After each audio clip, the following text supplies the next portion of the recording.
राधे राधे। जय श्री कृष्णा। ओम नमो भगवते वासुदेवाय। कार्तिक मास के अध्याय 15वां और 16वां। राधे राधे। जय श्रीमन नारायण हरे। ओम नमो भगवते वासुदेवाय।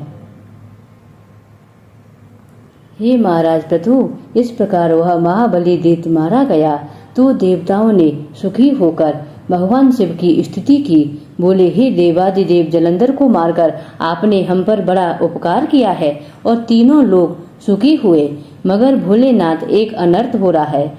भगवान विष्णु बंदा के तेज से प्रभावित हो शिला रूप होकर उसकी बसम में लौट रहे हैं।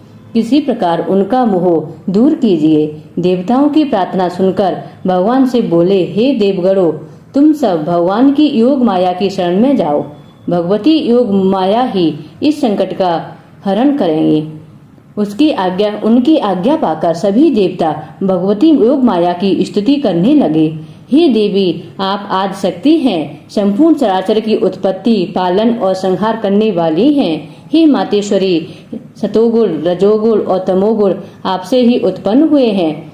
आपकी माया तो स्वयं ब्रह्मा भी नहीं जान सकते। आपको हमारा नमस्कार है। जिसके भक्तगण अनादर तथा मोह को प्राप्त नहीं होते, ऐसी मूल प्रकृति वाली देवी को हमारा नमस्कार है। देवताओं की ऐसी स्तुति सुनकर भगवती योग माया ने प्रसन्न हो आकाशवाणी की, हे देवो, सतोगुण, रजोगुण और तमोगुण रूप गौरी, लक्ष्मी और सरस्वती मैं ही हूँ, अतः तुम उनकी शरण में जाओ। तब देवताओं ने योग माया को प्रणाम किया और देवी पार्वती, लक्ष्मी एवं सरस्वती जी की वंदना की।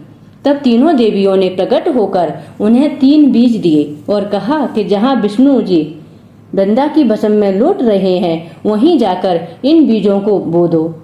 इससे ही तुम्हारा कार्य सिद्ध होगा। देवताओं ने वे बीज ले लिए और उसी स्थान पर जाकर उन्हें बो दिया जहां वृंदा के मोह में भगवान विष्णु भस्म में लौट रहे थे। तत्पश्चात उन तीनों बीजों से 3 पौधे उत्पन्न हुए। रजोगुण सरस्वती से आंवला, तमोगुण गौरी से तुलसी और सतोगुण लक्ष्मी से मालती। हे राजा प्रभु, चूंकि लक्ष्मी जी ने ईर्ष्या युक्त होकर वह बीज दिया था, इसलिए भगवान के पूजन में मालती के पुष्प निषेध हैं, मगर आंवला और तुलसी भगवान को अति प्रिय है। हे राजा प्रभु, इस प्रकार बंदा ने वृक्ष रूप होकर भगवान शालिग्राम का सान्निध्य प्राप्त किया। इसी कारण भगवान शालिग्राम की पूजा कार्तिक में तुलसी के मूल में होती है। हे राजन, जिस घर में तुलसी वृक्ष होता है वहाँ यमदूत भी प्रवेश नहीं कर पाते।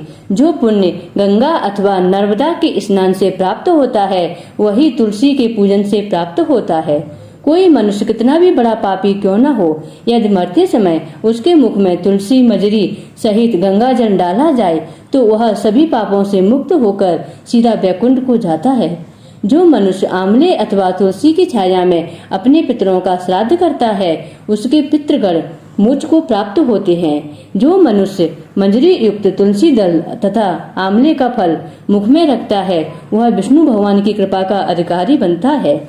जो मनुष्य कार्तिक मास में आंवले की छाया में ब्राह्मणों और संतों को भोजन कराकर श्रद्धा सहित स्वयं प्रसाद ग्रहण करता है और रुद्राक्ष की माला द्वारा 12 मंत्र ओम नमो भगवते वासुदेवाय का जाप करता है, उसे सहज ही चारों पुरुषार्थों अर्थात धर्म, अर्थ, काम और मोक्ष की प्राप्ति होती है। हे राजन, तुलसी और आंवले की महिमा का बखान तो स्वयं ब्रह्मा जी भी नहीं कर सकते। तो कोई श्रद्धा भक्ति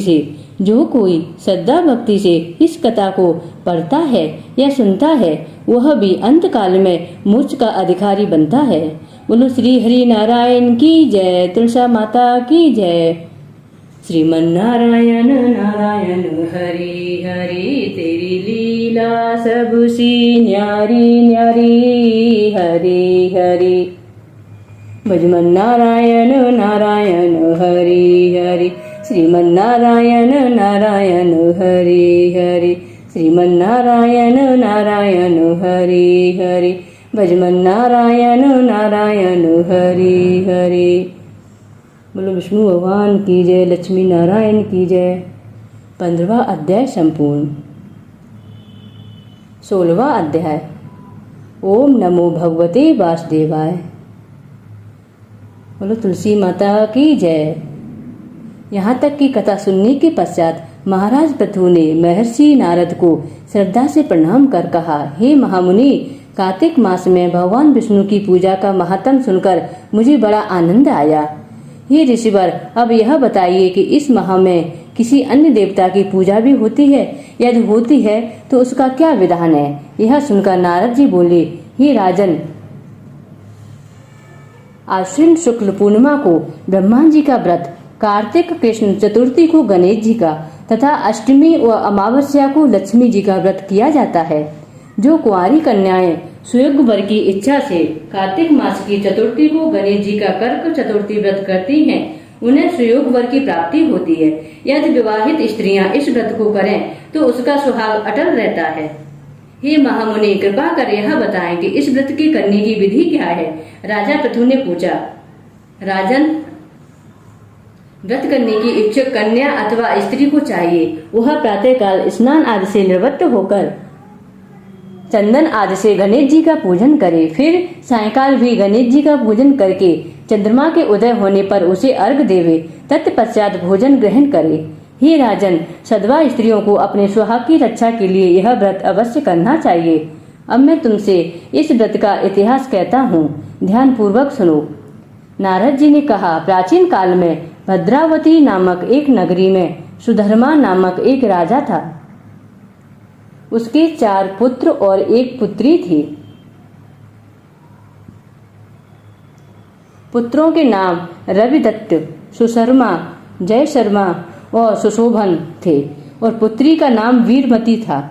इस कन्या वीरमती का विवाह देवव्रत नामक युवक से हो गया और दोनों पति पत्नी प्रेम पूर्वक रहने लगे। हे राजन, एक दिन की बात है कि अचानक घर पर ही सांप द्वारा काटे जाने से देवव्रत की मृत्यु हो गई। यह देखकर वीरमती विलाप करने लगी। उसका विलाप सुनकर उसके माता पिता और चारों भाई तथा कुछ नगरवासी भी वहां आ गए और देवव्रत को मरा हुआ देखकर शोकाकुल हो उठे। शीघ्र यह समाचार कि राजा का जमाता सर्प के काटे जाने से काले का ग्रास बन गया है, पूरे नगर में फैल गया।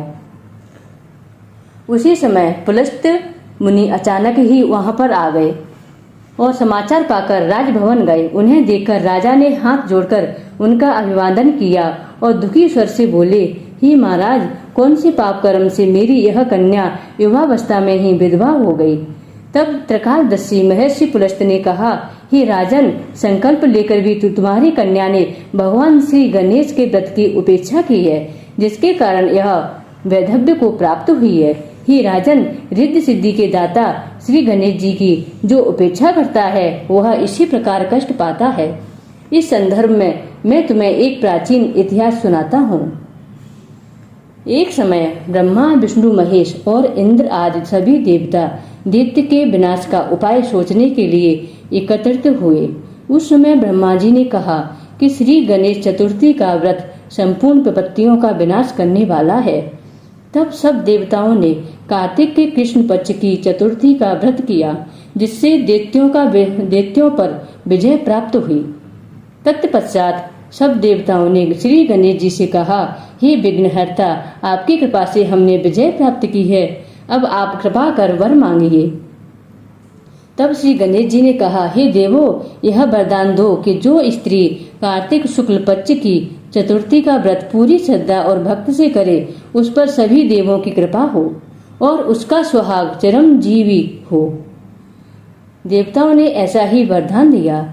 इसलिए हे राजन, यह व्रत सभी सद्वा स्त्रियों को करना चाहिए। महर्षि पुलस्त जी ने कहा, हे राजन, यदि तुम्हारी पुत्री अभी इस व्रत के करने का संकल्प ले और करे तो इसका पति भी जीवित हो जाएगा। यह कहकर महर्षि पुलस्ती वहां से प्रस्थान हो गए। तत्पश्चात राजा ने अपनी जमाता का शव तेल में सुरक्षित रखवा दिया। इसके बाद जब कार्तिक मास आया तो उसकी पुत्री ने विधिवत कर्क चतुर्थी का व्रत किया और उद्यापन करके ब्राह्मणों को भोजन कराया तथा श्रद्धा से दान दक्षिणा देकर संतुष्ट किया। जिसके फल से उसका मृतक पति पुनः जीवित हो गया। श्री नारद जी ने कहा, हे राजन, जो मनुष्य श्रद्धा पूर्वक और विधि विधान से श्री गणेश जी का पूजन करते हैं तथा व्रत रखते हैं, वे हर प्रकार के सुख भोग कर अंत काल में देवलोक को जाते हैं। बोलो जय श्री गणेश। श्रीमन नारायण हरि। तुलसा माता की जय। लक्ष्मी नारायण की जय। माँ खानवाली की जय। जय श्री गणेश। रिद्धि सिद्धि माता की जय। 16वां अध्याय संपूर्ण। श्रीमन नारायण नारायण हरे हरे, तेरी लीला सबसे न्यारी न्यारी। हरे हरे श्रीमन नारायण नारायण हरे हरे, भजमन नारायण नारायण हरे हरे। ओम नमो भगवते वासुदेवाय। बोलो विष्णु भगवान की जय। माँ लक्ष्मी की जय। श्री गणेश जी की जय। रिद्धि सिद्धि माता की जय। तुलसी माता की जय। शालिग्राम भगवान की जय। राधे राधे।